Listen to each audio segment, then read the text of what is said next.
This is WENY News. Thanks for clicking on the webcast. I'm Kelly Meyer. Here's the latest from WENY News and the Star-Gazette.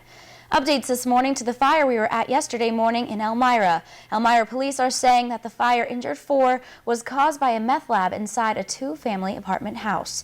The fire displaced 12 people, including 4 children. The fire broke out at 153 East Washington Street around 2:45 Wednesday morning at a duplex. Smoke was pouring out of the second-floor window. Officers found items within the residence consistent with the manufacturing of meth and determined that the fire was caused by a meth lab. 4 individuals at the residence were injured and were taken for medical treatment for non-life-threatening injuries. And interim city manager Kimberly Balak-Middaugh could be appointed as the new city manager next week. Council members plan to vote on the measure at their next council meeting on Monday.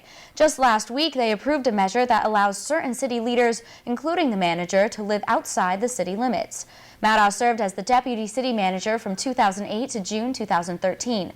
She took over as interim manager after that. And a local artist and professor is named one of the 25 artists to watch. According to the Star-Gazette, Elmira College art professor Mark Dennis earned the title in the December issue of Modern Painters. His work was also featured in Time magazine.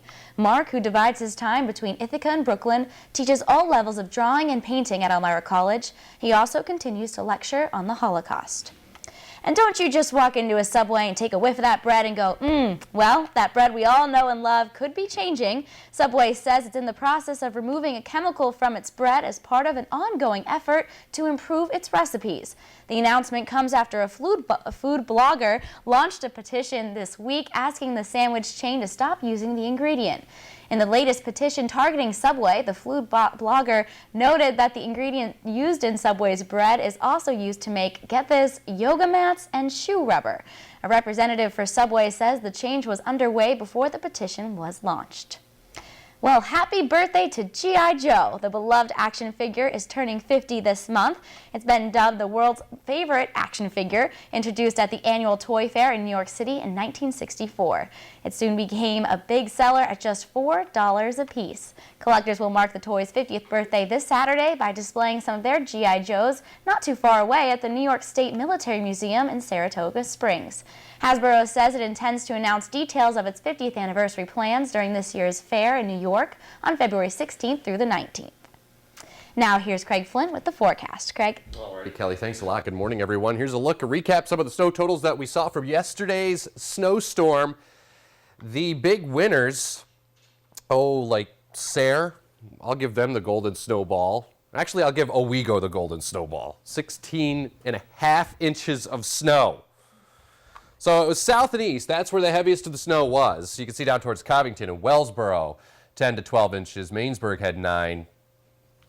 That actually might be a little bit higher when you look at the surrounding numbers. 12 Troy, Sayre at 15, 10 Towanda, 11 Rome, 6 Ithaca, 7 Watkins Glen, Lakemont had 6. So again, you can see south and east, that's where the heaviest of the snow was.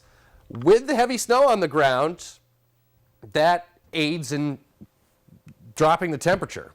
And as you can see, it's 1 below right now outside, so you're going to have to plan for that as you step out.